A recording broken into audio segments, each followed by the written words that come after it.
So I'm going to introduce you a little bit. Okay. Dr. J. St. John, who's the superintendent of the Sahuarita Unified School District, and I almost said president. So whichever title you'd like to claim right now will work. Oh, I'm superintendent. But tell us a little bit about Sahuarita, and then tell us how you came to be superintendent. Well, the district is a unified school district. It's about 20 miles south of Tucson. It's traditionally been a rural school district made up of mining and agriculture, and in the 14 years I've been there, we've gotten this huge amount of growth. When I came to the district 14 years ago, we had 1,500 students. We now have almost 5,000 students. Really? And most of it in the last 5 years of growth. Wow. And I originally, as I said earlier, I originally came as director of curriculum, and then we had some financial problems at the time. Rio Rico unified. We used to get tuition kids from Rio Rico, and then Vail unified, and we used to get tuition kids from Vail, and so our student population was actually going down a little bit. And then we had some, because of that, we had some financial problems. The board asked me, based on my background from Illinois with a business manager certificate, to be the business manager for about 18 months. And we straightened out the financial problems and we moved on, and then they asked me to be superintendent. So I only ever applied for the director of curriculum's job. I never had to apply for any of the other, they just asked me to do it and I just did it. And so there may be some lesson there about when you do your job well, you just sort of make it pushed along, whether you were seeking it or not. I faked them out well enough to get it. No, we worked hard and we worked together. And when I first became superintendent, one of the things that we wanted to do from an educational standpoint is put Sarita, as most of the Cowboys call it, or Sahuarita, if you have any background in Spanish.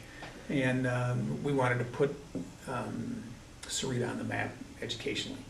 So some things that I do in my spare time is, I'm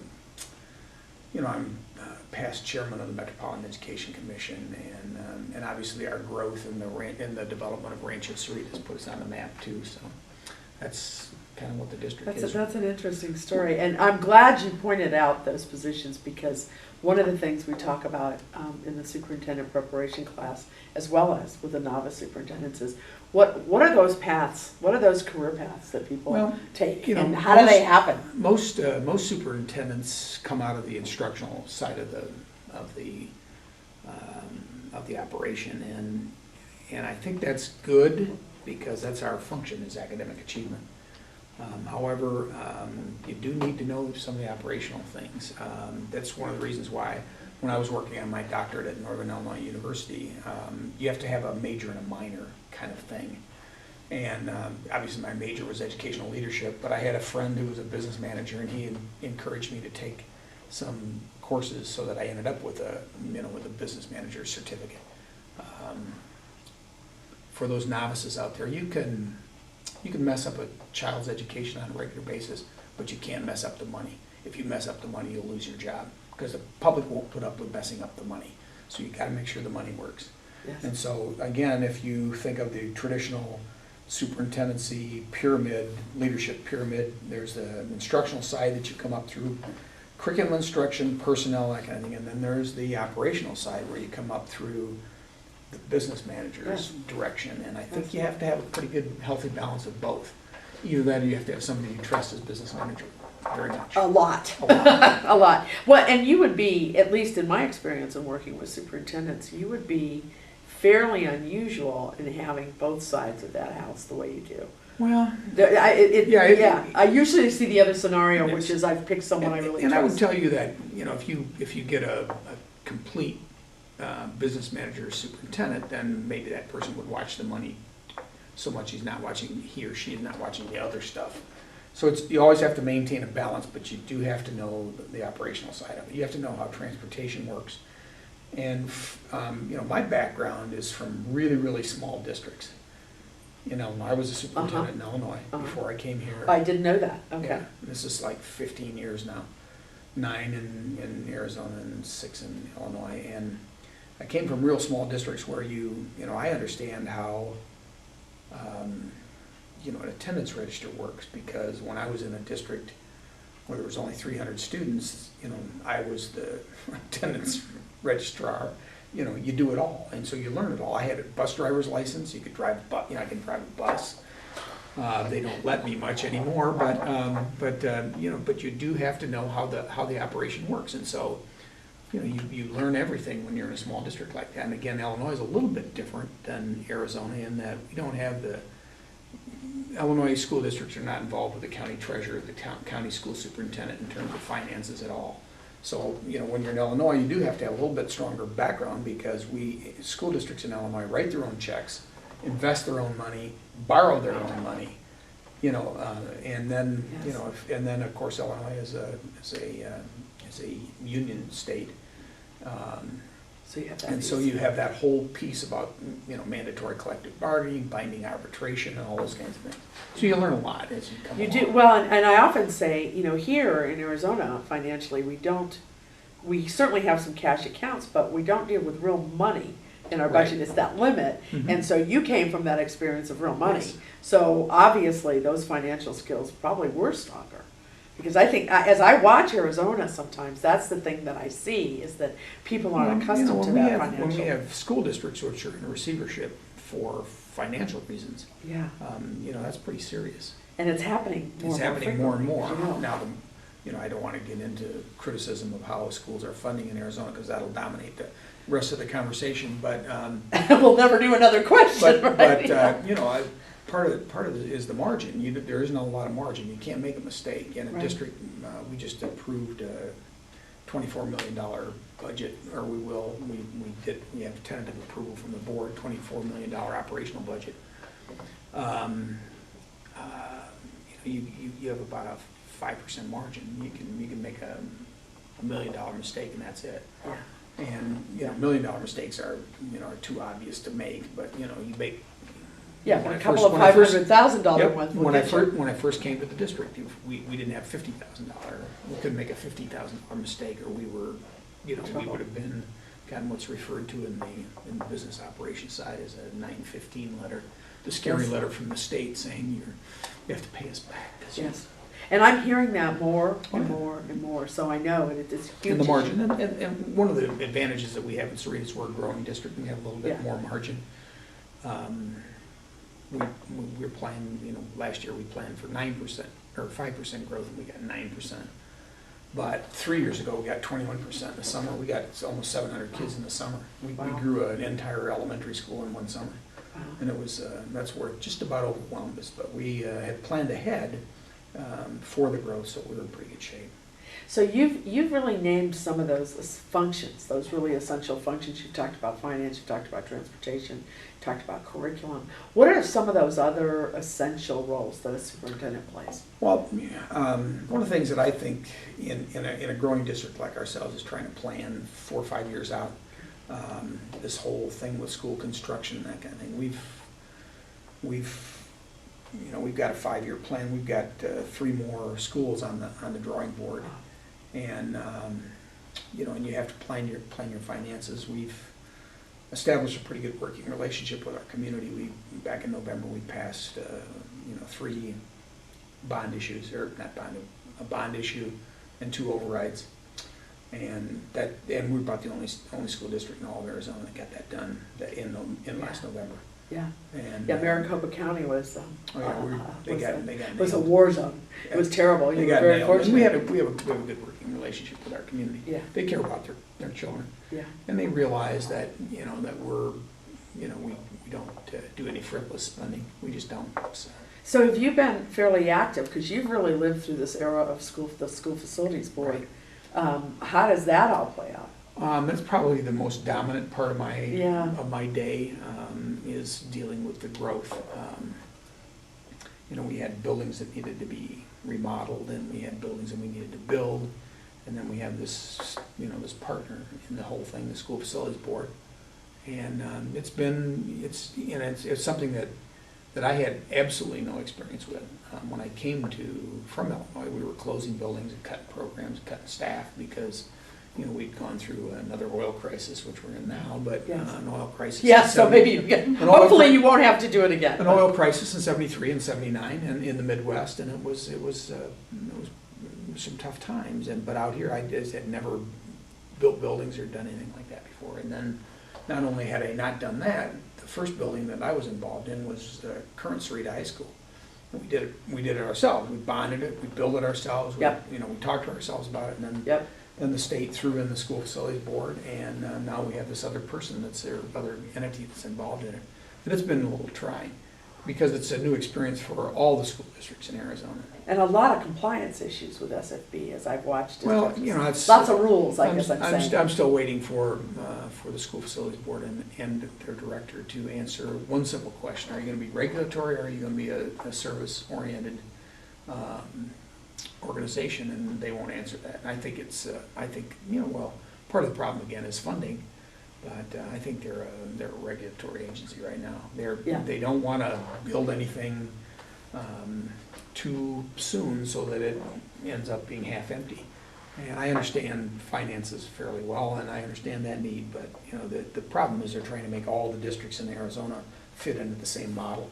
And Vail and ourselves and some of the West Valley districts in Phoenix, some of the southeast districts that border right on Pinell County and Maricopa County are just growing so fast that it's really very, very difficult to deal with some of the school districts locally that aren't growing. TUSD, it's not growing, and so they're not worried about the school facilities point.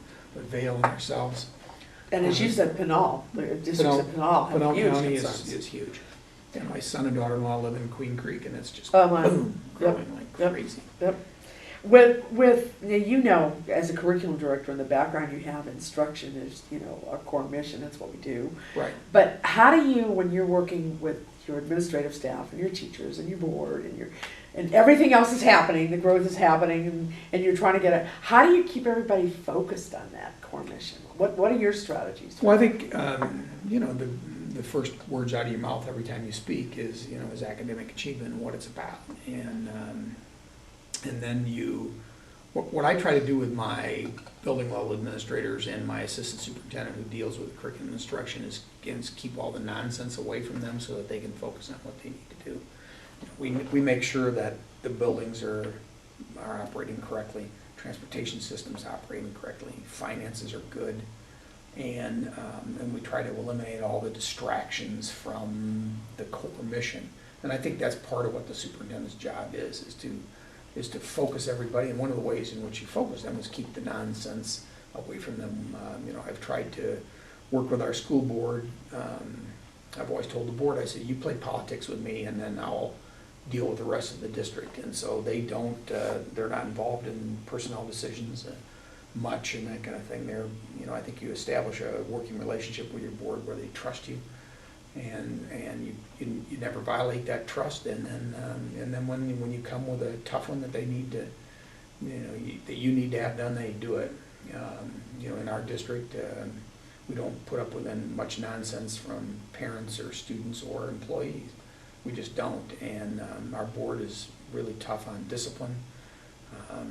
We actually do fire employees who don't perform. Or who break rules. Discrimination is an interesting word. My wife and daughter-in-law are teaching my granddaughter to be a discriminating shopper. That's sort of a It's a discrimination of a type. It's a discrimination of a type. And we actually discriminate against some folks in Sarita. It has nothing to do with race, religion, or anything like that. Children who have ability who don't use it, children who don't behave, employees who don't do the job, and those kinds of things. And so we actually do discriminate. That type of discrimination. And it's a word that kind of everybody sits back in their chair and say, we do. Yeah. And I tell parents all the time, we will discriminate against your children if they have ability and don't use it. Because, if you have we have students who don't have a lot of ability. We don't discriminate against them. We try to teach them just as well as we do anyone with ability. The ones that really irritate us are the ones who have ability who don't use it. Choose not to. Yeah. And the ones who don't behave. We happen to live, like it or not, we live in the #1 drug corridor in the United States. I don't care what you hear about Tijuana or the old Miami Vice days I had from not the 70s. thought about that, but I see totally where you're coming from. It's a drug corridor, and there's so much money in it that that our students get involved in it from sometimes as users, but sometimes more than that, they're involved in trafficking because there's so much money in it. And That can't be. We deal with those kinds of things. We deal with security issues, being this close to the border. And you try to keep all those things away from your teachers and your Yeah. students. You know, we promise the parents in our district that there won't be any child sitting next to your child who has drugs for sale or drugs for use.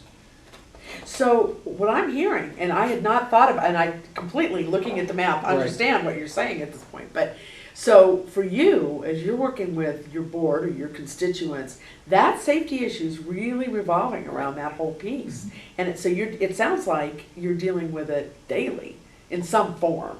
Well, you know, we have, again, we have a school that's probably 35 miles from the border. And our district actually comes within 7 miles of the border, down south of Aravaca. And, you know, we have some security concerns. The Border Patrol and those folks are in our district, Sure.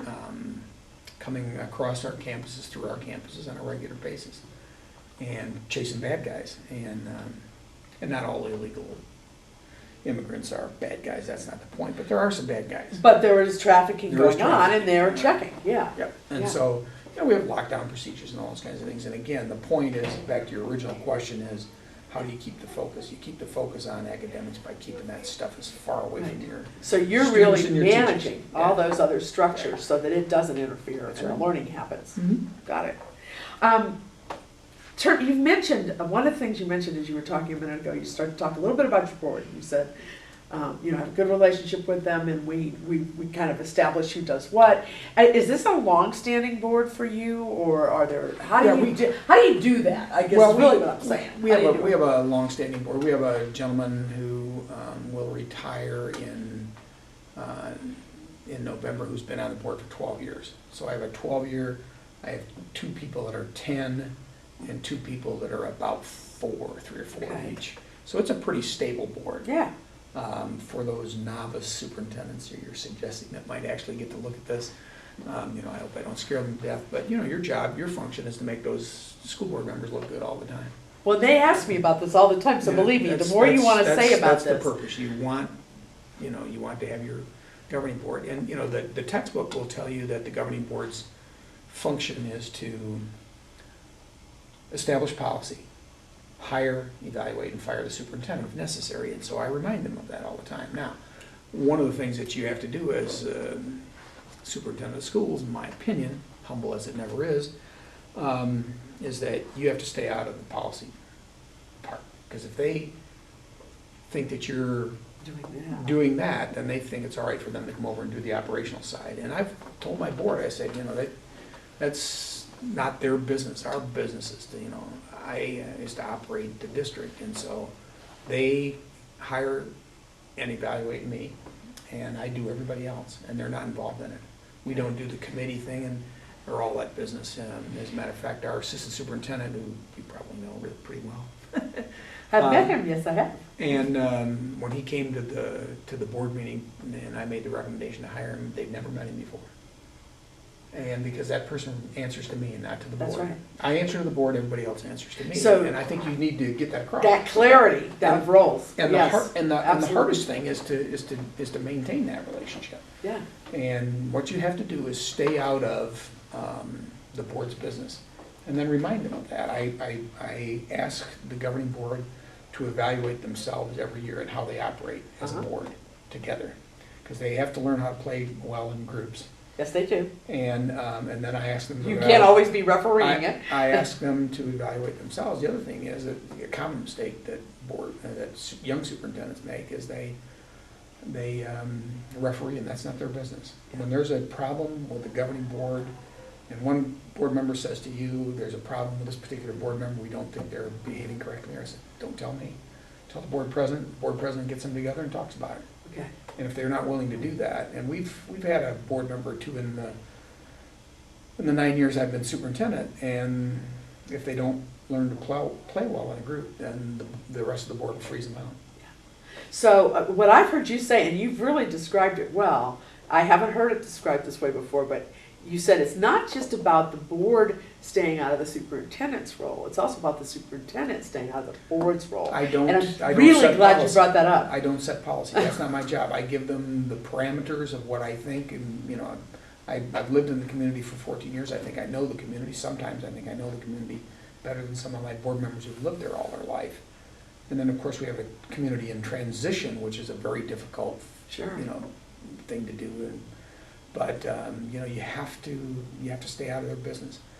Let me give you a quick example. It was time to name our newest school. Okay. Not my job. Absolutely, not your job. So we set up an email account and a voicemail account and said to the community, suggest names, and then to the board, you pick it. And my young assistant superintendent had a name that he really thought was appropriate. I said, no, don't do it. The other thing you do if you have a board member who the rest of the board has done something wrong. I told my young assistant superintendent, he actually thought the board member who the rest of the board thought had done something wrong hadn't done anything wrong. I said, don't ever pick between board members. You pick between board members, the rest of them will get you. Yeah. Yeah. It's It's a that simple. dangerous place. So you're very serious. You Oh, stay yeah. out of those interactions. You have your That's role. right. They have their roles. You keep that You're not a very board clear. member? You're not a board member? Absolutely. That Every and once in a your while, I want to descriptions are vote great. yes or no on an issue. Yeah. It's not my thing. Yeah, and you always hear the other side, which is the superintendent saying, this is how I want the board to behave with me. But what I don't often hear is what you brought up today, which is this is how I need to behave with the board because they don't need me in My their first stuff. superintendency in Illinois, this was a long time ago. The board, after they hired me, I said, what can I do, to help in this district? Well, I said the board meetings go a long time. And so, I obviously got ready for the first board meeting, and I went to the first board meeting, and they were making decisions about waste baskets and numbers of kinds of chairs and that kind of thing. I said, no, that's not your job. I said, if I have chairs in there that aren't appropriate, then I'm the person that needs to go. You don't need to be involved in that.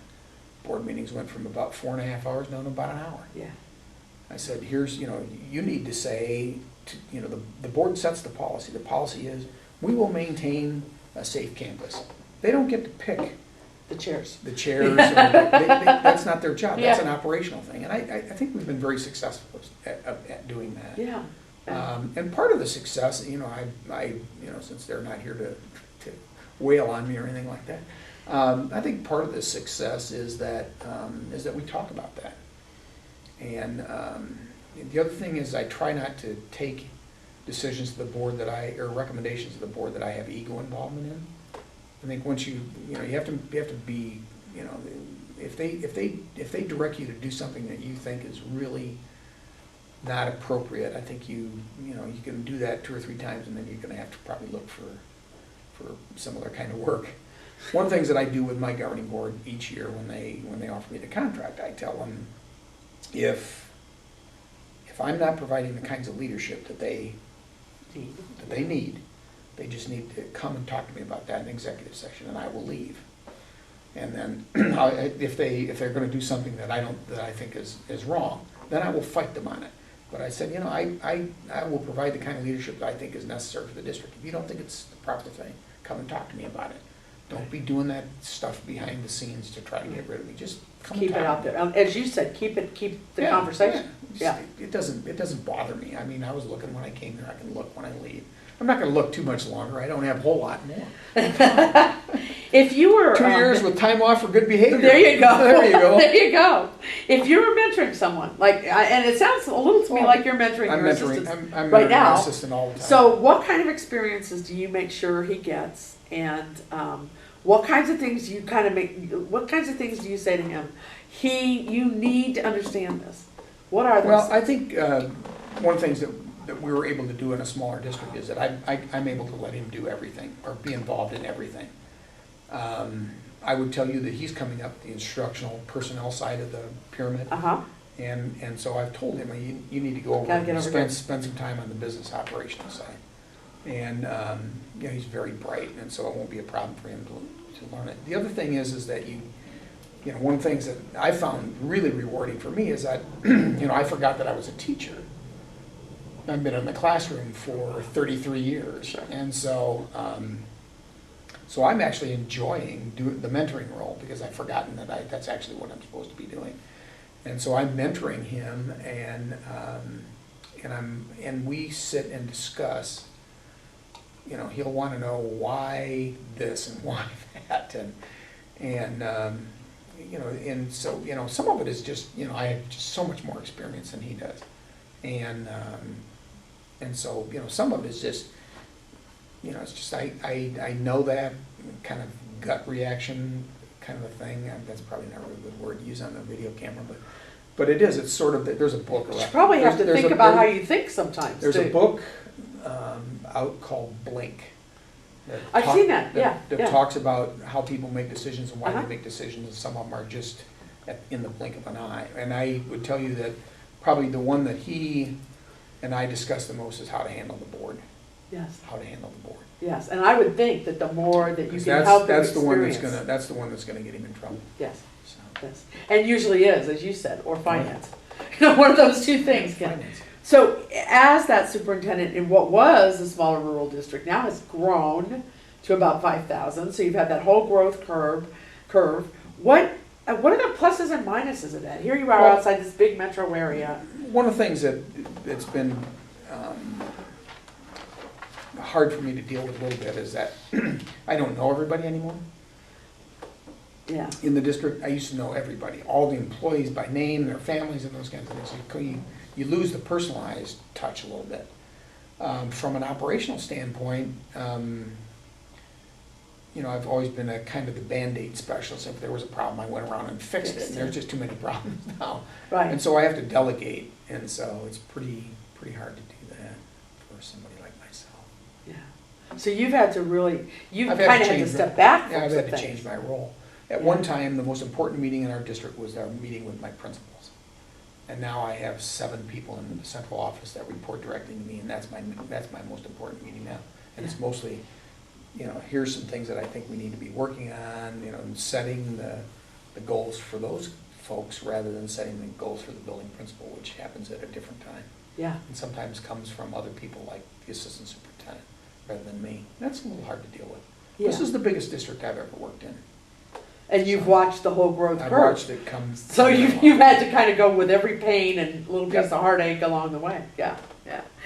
If you had any parting words of advice for those people that are preparing to be superintendents, what would you tell them? Find another career path. No, but no, you know, I think the most important thing is to, you know, kind of keep your wits about you, and first of all, you have to have a strong ego to be a superintendent of schools, and you know, if your ego is so strong that it's going to get in the way of, you know, of the district or the mission or something, probably ought to go see a shrink or something, but. But yet you have to have it to survive. Yeah, but from my viewpoint, you know, my ego is satisfied when the district does well, not when I do well. I could care less whether I do well, but once the district does well, then I automatically do well. So concentrate on making the district or having the district do well, and then you'll be fine. That description. Have you read Good to Great by chance? You know, It's right out of, that's exactly what understand they that. say about the That's- level 5 leader. First of all, I never read professionally much anymore. I don't have time. Yeah, but that's exactly what they say. They talk about the person Right. who puts the organization, that's kind of their focus. It's not about them. Right. It's about an organization. It's the level 5 leader. You just described it. The last statement on our evaluation of administrators, I happen to be doing a lot of them this week, is that, you know, I'll use Mark, and Mark is loyal to the district, not me. Because the 4 candidates who were the top 4 candidates to be assistant superintendent of schools, the only one that answered the question, I said, what's the function of the assistant superintendent? And that is to see that the district does well. Who should the assistant superintendent be loyal to? And Manny said, to the district, not to me. That's important. Yeah, that was sort of one of those what do you call those, gatekeeper questions. Oh, yeah. So you needed to know which way they were going to go with that. Perfect. Thank Okay. you so You're much. welcome. You're welcome.